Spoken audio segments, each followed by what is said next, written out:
आप लोगों की भावना को हमने सुना है और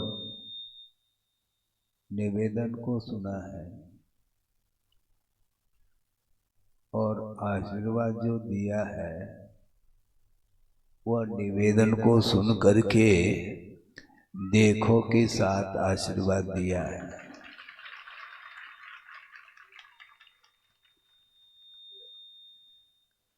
यह परंपरा है गुरुदेव की, क्योंकि भविष्य किसी के दृष्टि में नहीं आ सकता। यह परिवर्तन यह वस्तु का स्वरूप है। वस्तु कभी भी बिना परिवर्तन के रह नहीं सकती और निरंतर यह परिवर्तन वस्तु का निरंतर चल रहा है और इस परिवर्तन रूप संसार में अपने लिए ग्रहण करने योग्य क्या वस्तु है और छोड़ने योग्य क्या वस्तु है, इस विषय में आगम के आधार से सोचने की आवश्यकता है कि छोड़ने के लिए क्या वस्तुतः देखा जाए, जानने के लिए तीन लोक है। जानने के लिए तीन लोक है और छोड़ने के लिए तीन वस्तु है, राग, द्वेष और मोह। ये अभी तक नहीं छूट पाया अथवा नहीं छोड़ पाए। इसलिए जो छोड़ने योग्य वस्तु है उसको छोड़ने के लिए हमें निरंतर पुरुषार्थ करना होगा। ग्रहण करने योग्य क्या है, ग्रहण करने योग्य क्या है, प्राप्तव्य क्या है, इस ओर भी हमें ध्यान रखना होगा।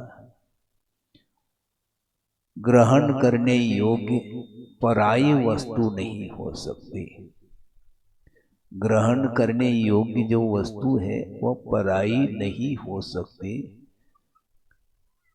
किंतु स्वयं को ही प्राप्त करना है स्वयं के द्वारा और स्वयं में रह करके, आत्मा में रह करके, आत्मा के द्वारा ही आत्मा को प्राप्त करना है, कुछ और प्राप्त नहीं करना।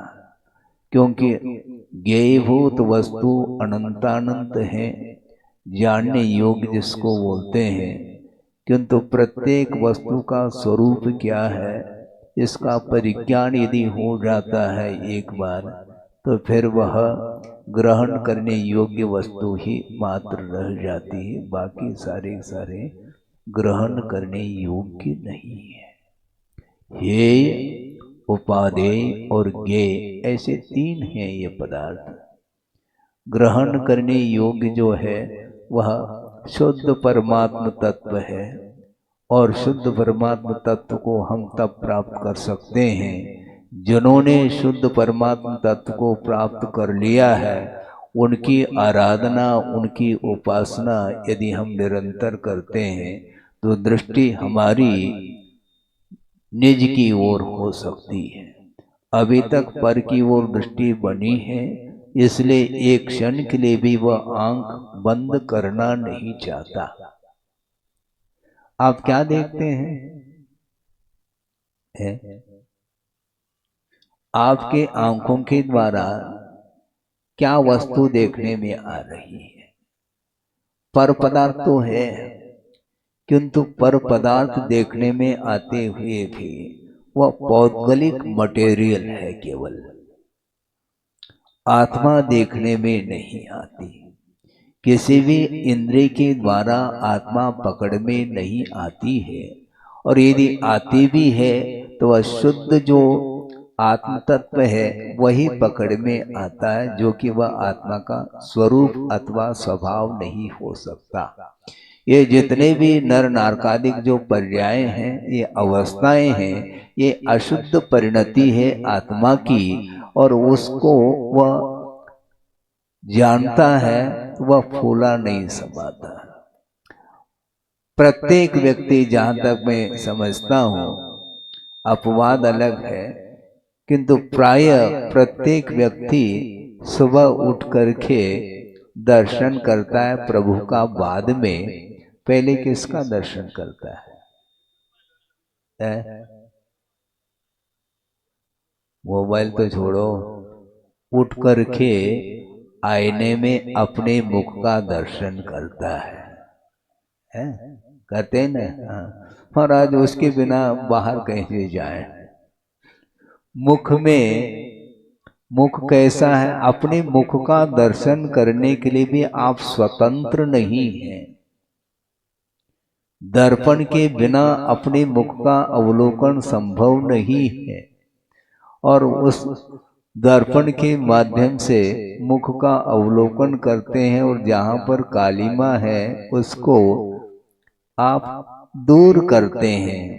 हमें पूछना चाहते हैं, ये दर्पण के माध्यम से कालिमा तो देखने में आ रही है, किंतु उस कालिमा को दर्पण दूर नहीं कर सकती, दूर आपको करना है। उसी प्रकार ये जो शास्त्र हैं, आगम हैं, इसके माध्यम से वस्तुतः क्या ग्रहण करने योग्य, क्या छोड़ने योग्य, इसका परिज्ञान शास्त्र के माध्यम से हो सकता है, किंतु शास्त्र छुड़ाता नहीं, छोड़ना अपने को पड़ता है। स्वरूप का परिज्ञान होने के उपरांत भी संसारी प्राणी छोड़ नहीं पा रहा है। इससे स्पष्ट है कि वह मात्र जान रहा है। आप पदार्थ को जानते हैं क्या? कोई भी व्यक्ति से मैं पूछ सकता हूं, आप पदार्थ को जानते हैं?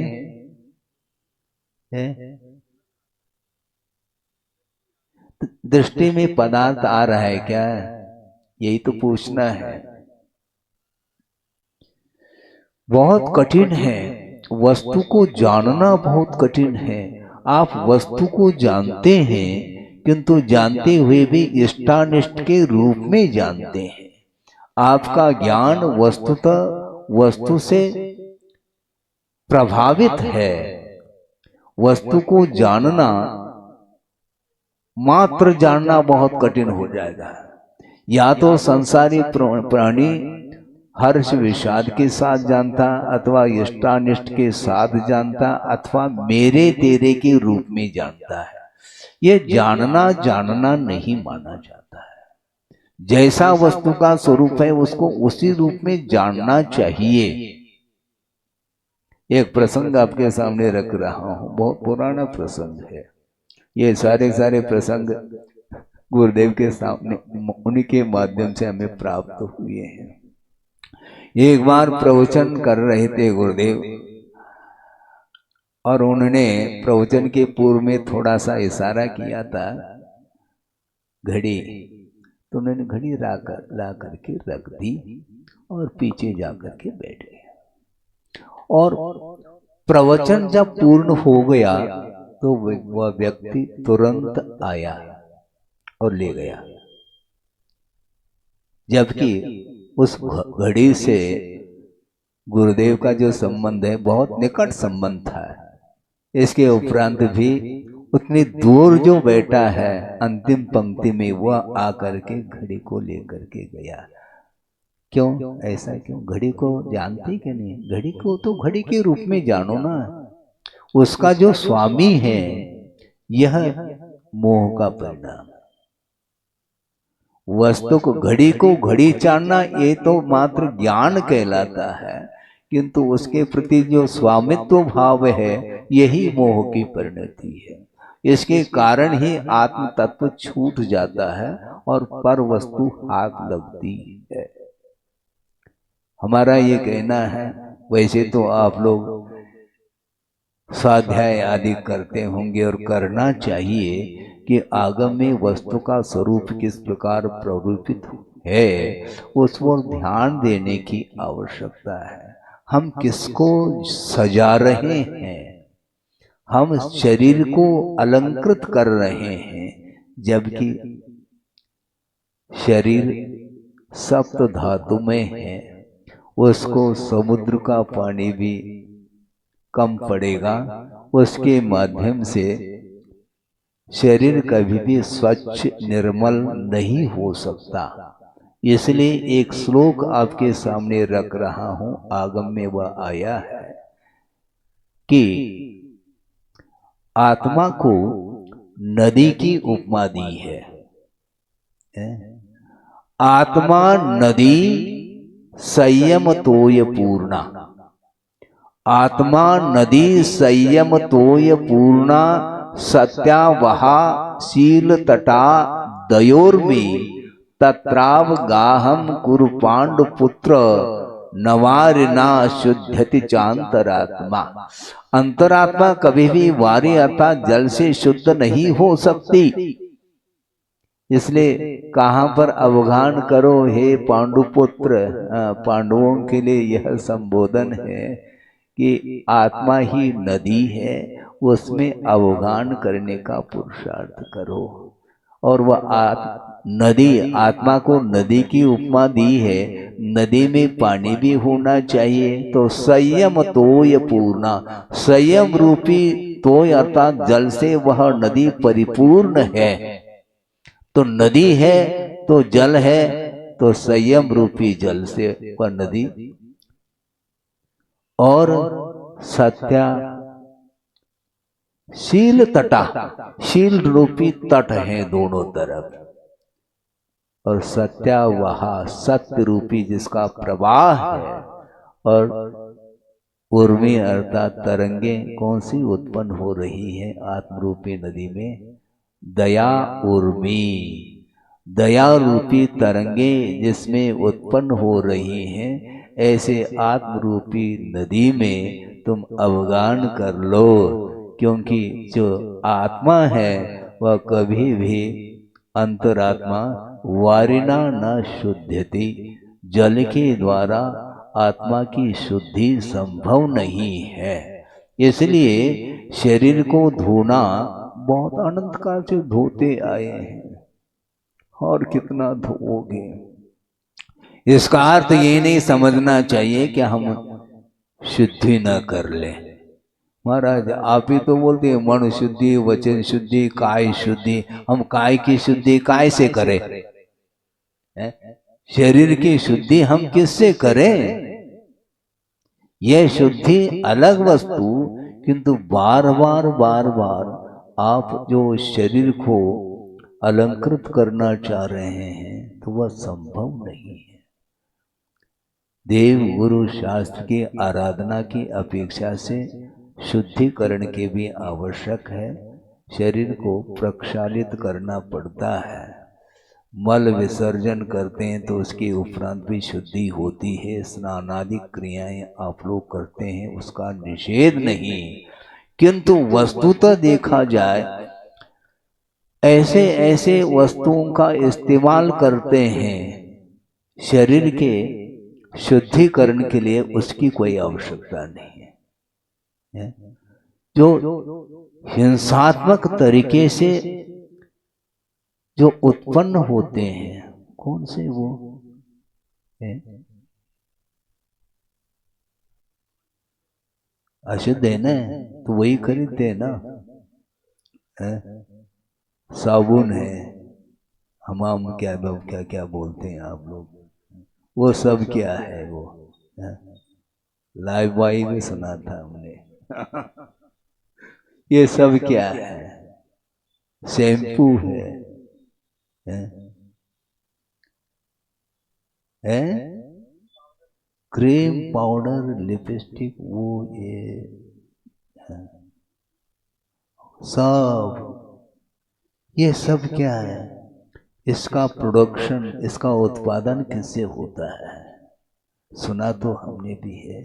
ऐसे ऐसे जीवों का उसमें घात हो जाता है, उसके माध्यम से वो सारी चीजें बनती हैं, और बनने के उपरांत वह आकर्षण सामने आता है और आप लोग खरीद लेते हैं और उसका उपयोग कर लेते हैं। उस समय ध्यान नहीं जाता है।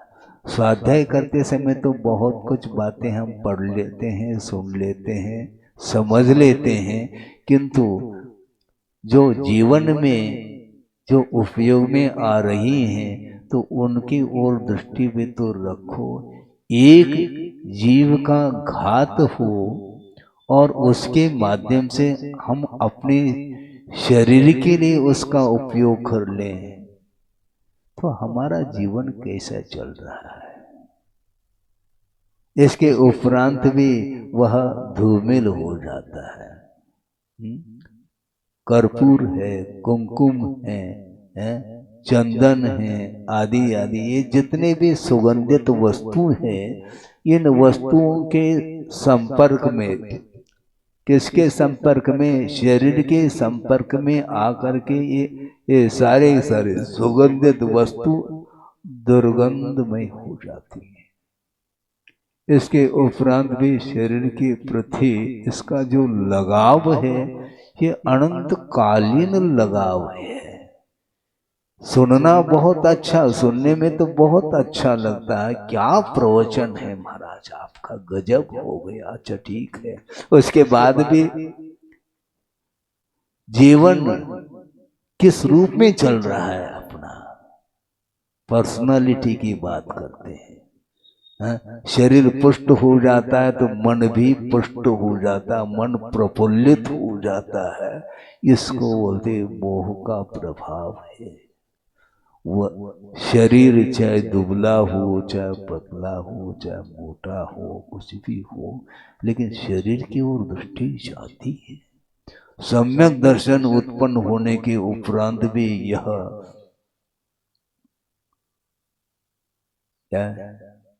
सम्यक दर्शन उत्पन्न होने के बाद भी शरीर के प्रति दृष्टि छूटती नहीं और आत्मा अमूर्त है। आत्मा देखने में, आत्मा किसी भी इंद्रिय का विषय नहीं बन सकती। इंद्रिय के माध्यम से जो वस्तु पकड़ में आ रही वह केवल शरीर देखने में आ रहा है, और उसमें यदि कुछ गड़बड़ी हो गई फिर देख लो क्या स्थिति बनती है, वो डिप्रेशन में चला जाता है। कोई रोग हो गया तो टेंशन में आ जाता है। ये सब क्या है, ये साधना बहुत कठिन है। निरंतर साधना करते हुए भी उसका किसी भी पल में, आप लोग बोलते हैं ना, ध्यान से सुने, किसी भी पल में वैराग्य उपज सकता है तो किसी भी पल में वैराग्य विनाश को भी प्राप्त हो सकता है। ये उतना ही सत्य है। इसलिए आचार्य कहते हैं सावधान रहो, दिन मत गिनो। हाँ, हमें दीक्षित होकर के, अभी आप लोग कह रहे थे ना, मैं ध्यान से सुन रहा था, हाँ 50 वर्ष हुए ऐसा कहा। गुरुदेव कहते हैं दिन मत गिनो, साधना हो रही है क्या ये देखो, कम से कम साधना की ओर दृष्टि रखोगे तो समझ में आ जाएगा हमारी कितनी मात्रा में साधना है, या बढ़ रही है, क्या घट रही है, क्या स्थिर है। इसको समझना कठिन है, बहुत कठिन होता है। 50 साल कोई वस्तु नहीं, अनंत बार इस भेष को धारण किया होगा। इसके उपरांत भी अभी भी वह आत्म तत्व पकड़ में नहीं आ रहा है। निरंतर हर्ष विषाद, ये दोनों परिणति मोह की ही परिणति मानी जाती है। मोह के बिना ये परिणाम संभव ही नहीं, और यही गाफिल, मोह के माध्यम से संसारी प्राणी गाफिल हो जाता है, भुलाव में आ जाता है, भूल जाता, अपना स्वरूप ही भूल जाता है। और ये शब्द भी उसको प्रभावित कर रहे, मात्र भाव तक पहुंचना बहुत कठिन है। बीच में 1 सेकंड के लिए भी मान लो बिजली चली गई, आपको कैसा लगता है? सब कुछ गया। मतलब शब्द ही सब कुछ है क्या? शब्द एकमात्र माध्यम है स्वरूप तक पहुंचने के लिए, किंतु उसमें उलझ जाता है। तो संसार प्राणी किस किस में उलझ रहा है भगवान ही जानते हैं।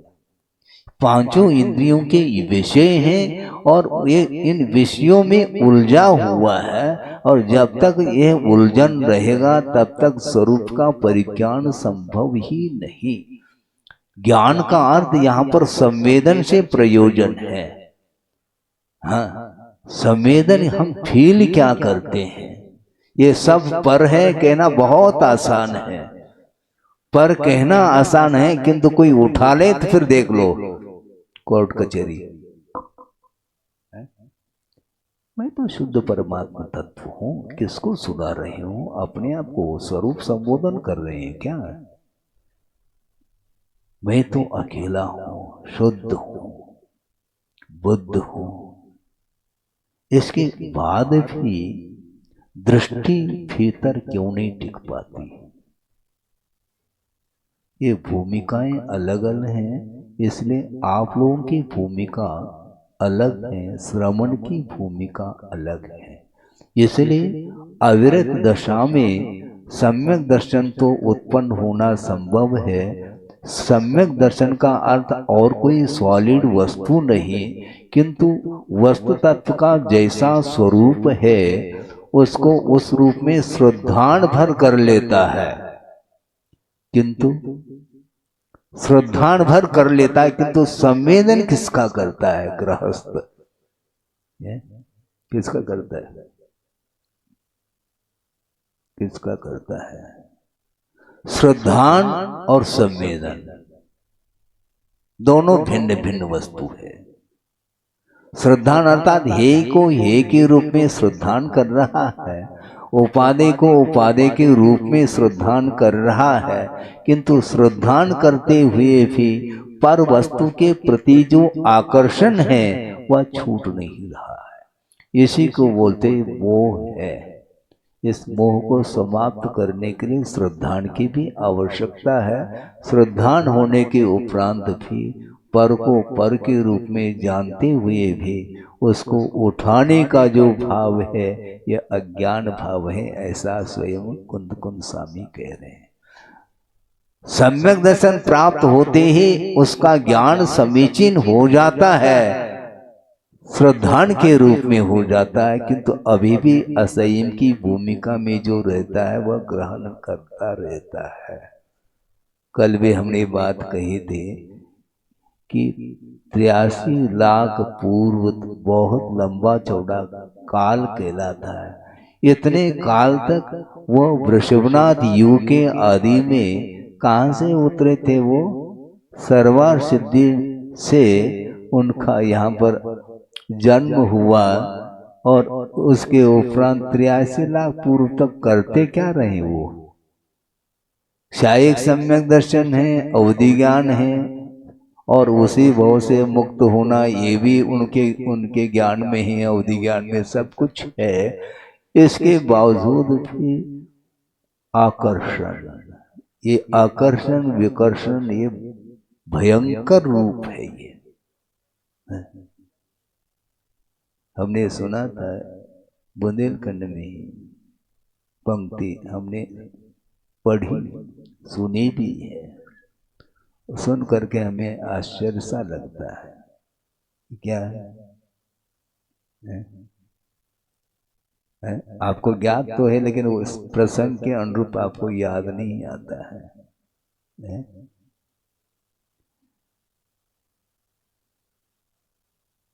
वो ये है, स्मरण हमें भी समय पर आ जाए। भाव तो आ गए हैं, लेकिन बिजली अभी गोल है। यही तो समस्या है। आ गई बिजली। चक्रवर्ती की संपदा, इंद्र सरी के भोग, और काक बीट सम गिनत है। कौन? सम्यक दृष्टि लोग। ये लिखा हुआ था, हमने पढ़ लिया, किंतु काक बीट का अर्थ काक का जो मल है उसके समान वह जानता है कौन सम्यक दृष्टि। तो आप क्या जानते हैं? आज सम्यक दृष्टि नहीं है क्या? हम तो स्पष्ट रूप से मन से घोषणा करना चाहते हैं आप सब सम्यक दृष्टि हैं।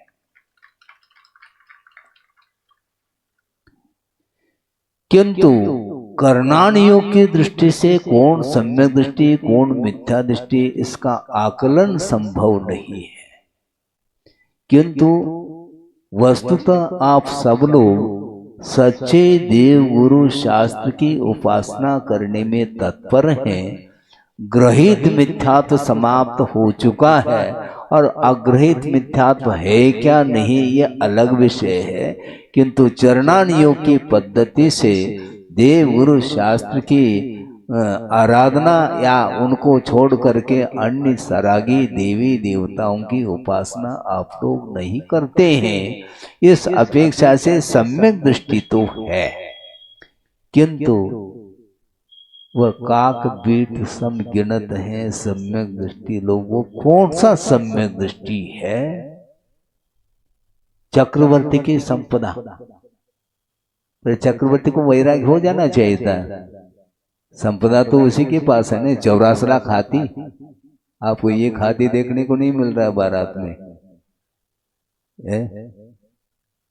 84 लाख और 18 करोड़ घोड़े बता रहे हैं, एक से एक सुंदर बिल्कुल, और उतनी ही संख्या में रथ भी हैं, 9 निधि हैं, 14 रत्न हैं, और ये सब, और एक नहीं दो नहीं 96,000।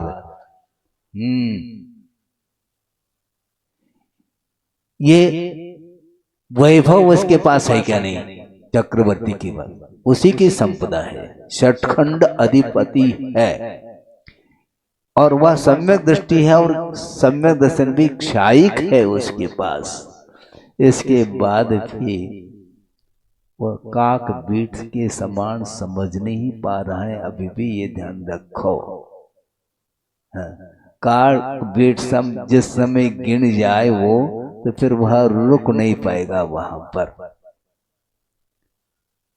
सोचो, पर ये किसकी दृष्टि में इस प्रकार प्रतीति में आ जाती है? तो जो वीतराग सम्यक दृष्टि है उसी की दृष्टि में ये संभव है, अन्यथा संभव नहीं। यहाँ तक कहा है आचार्यों ने, गुरुदेव के मुख से भी हमने कई बार सुना है, वह आपके सामने रख रहा हूँ, समय ज़्यादा ना हो। इसमें घड़ी में 10:15 बजा है? पता नहीं, फिर भी 10:15 कह रहे हैं। पता नहीं तो फिर 10:15 कैसे कहोगे? मैं ये कह रहा था, क्या कह रहा था?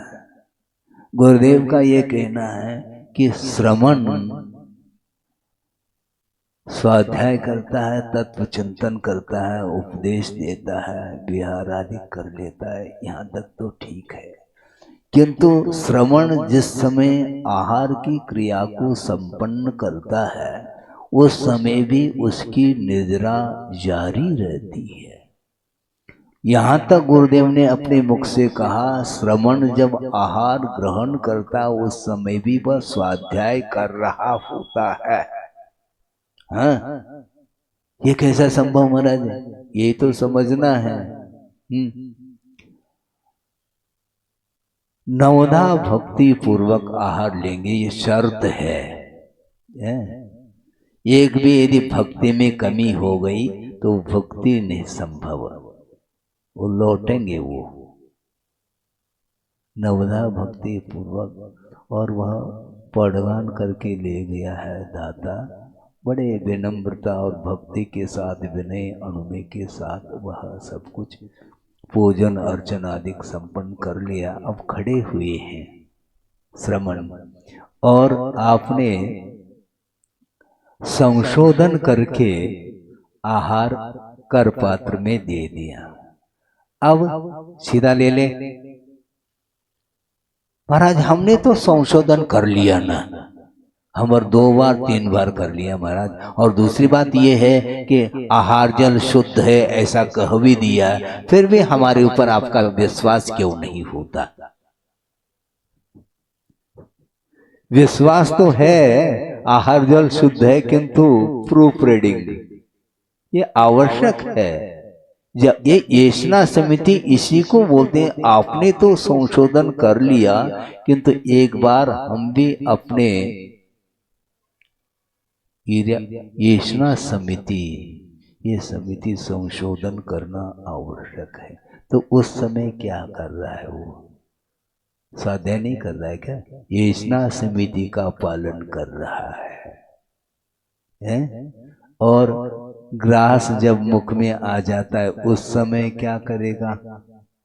संवेदन होगा कि नहीं होगा? संवेदन तो होगा, किंतु उसके प्रति यदि लगाव है तो रसनेन्द्रिय विजय भी करना है। कब करेगा वो? रसनेन्द्रिय विजय प्राप्त करने के लिए अवसर यदि आता है तो 1-8 घंटे के लिए ही आता है। 24 घंटा कोई रसनेन्द्रिय विजय थोड़ी होता है। 24 घंटा मुख में कोई ग्रास थोड़ी है। वहां पर उतने समय के लिए ये बहुत रिस्क है। लेना तो है, क्योंकि आहार लिए बिना शरीर की स्थिति संभव नहीं, और उसके बिना रत्नत्रय का पालन संभव नहीं। और 28 मूल गुण में एक मूल गुण रखा है, ये भी रसनेन्द्रिय विजय। क्योंकि पंचेंद्रिय निरोध नाम के ये 5 गुण हैं, तो उस समय गुण की ओर दृष्टि नहीं है, तो फिर किसकी ओर दृष्टि है? गुण की ओर नहीं रहेगी तो गुड़ की ओर आएगी दृष्टि। गुड़ और गुण में बड़ा अंतर है। और गुड़ लिया है मान लो, तो वो मीठा लगेगा क्या कड़वा लगेगा, क्या लगेगा? लगेगा क्या वो हमें बताओ आप। हाँ, गुड़स्य का प्रकृति मधुरता, तो मीठा, गुड़ तो मीठा लगेगा, लेकिन गुड़ मीठा यहां तक तो ठीक है, अच्छा लगता है। ये क्या है? ये गुण नहीं, ये दोष है।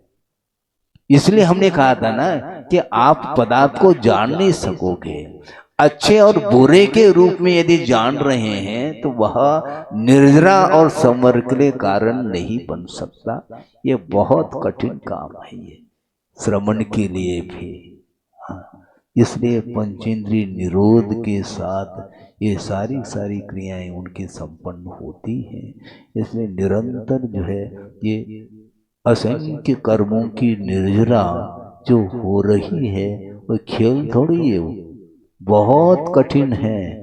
इसलिए सावधान रखो कहते हैं। हमें 50 साल हो गया, साल तो हो गए तुम्हारे, किंतु प्रतिदिन जो क्रियाएं होती हैं उसमें हर्ष विषाद के अनुपात, वो अनुपात घट रहा है क्या बढ़ रहा है? अप डाउन हो रहा है। मान लो बहुत कठिन काम है। निरंतर जने हर्ष विषाद से रहित हो करके चारित्र का पालन किया जाता है। सोचो, विचार करो, वृषभनाथ भगवान के लिए भी 1000 साल लग गए। और क्षायिक सम्यक दृष्टि भावलिंगी है, ये ध्यान रखो। और उनका वर्धमान चारित्र माना जाता है। सामान्य जो श्रमण होते हैं उनका वर्धमान चारित्र नहीं हो सकता। उनका बिल्कुल वर्धमान चारित्र निरंतर वृद्धिंगत रहता है उनका चारित्र। इसके बावजूद भी 1000 साल उन्हें लग गए, तो हम सोच रहे हैं कि हमें कितने साल लगेंगे। 50 साल हो गए, 50 साल हो गए, गए कड़ गए वो 50 साल, कड़ गए, निकल गए। लेकिन अंतरंग जो साधना है उसका परीक्षण करना आवश्यक है। समय तो निकलता चला जा रहा है, निकलेगा वो।